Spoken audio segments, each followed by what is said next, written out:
السلام عليكم. اليوم 25/10/2024.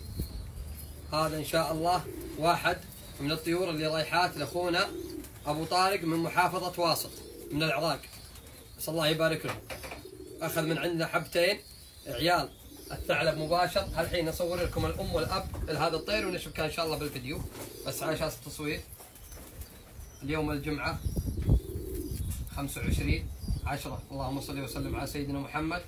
والله يبارك لك ان شاء الله يا اخوي ابو طارق. هذه الطيور انا سحبتها والله من المطيار، تستاهلون. نبغى شيء يوصل عند ابطال العراق ان شاء الله انه يبيض الوجه باذن الله.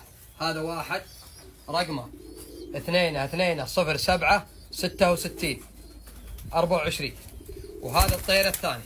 هذا الطير اللي انا نزلت عنه قبل كم يوم مقطع مع الجانسون اللي نزلته بحسابي، اللي قلت يشبه الطير اللي بيده لويس.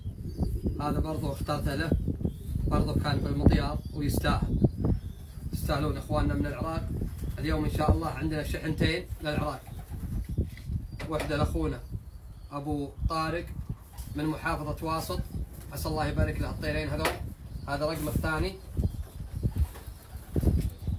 218506. هذا الطير ولد الثعلب على اخته 151. والطير اللي قبل شوي ولد الثعلب مباشر على 130 اللي هي تصير دبل ادريان جالسن بيور صافي. هذه طيره توي جايبها عندي، لكن الطير هذا لا، امه بنت الجوكر مباشر. امه بنت الجوكر مباشر، والجوكر ابو الثعلب. ركبت الاخت على اخوها طلعت الطير هذا. تبارك الله.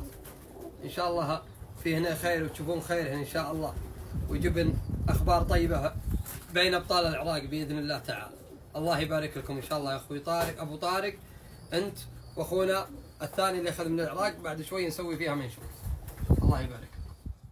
السلام عليكم ورحمه الله وبركاته. اليوم التاريخ 25/10/2024. لفت اخوكم ابو شايم يوم الجمعة. ما شاء الله تبارك الله خير ما نبدأ فيه الصلاة على رسول الله. اللهم صل وسلم على سيدنا محمد. هذه إن شاء الله 8 طيور شحنة أخواني، 2 أبطال من أبطال العراق رايحات إن شاء الله بعد شوي. تركيبة فيهم 4 طيور، تركيبة الثعلب على أخته، وتركيبة الثعلب على دبل أدريان. ما شاء الله تبارك الله. فطلعنا الثعلب معهم. هذا الثعلب أبوهم، وهذه اخته 51. هذه اخته 51، وهذه دبل ادريان. هذه الطيره دبل ادريان الاهل جانسون. الحمر هذول عيالهم. 2 منهم سوينا بهم مقطع مختص مستقل لاخونا ابو طارق من محافظه واسط. له 2 منهم، و6 من التركيبات الثانيه لأحد الأبطال بالعراق إن شاء الله. تسمعون عنده الأخبار الطيبة.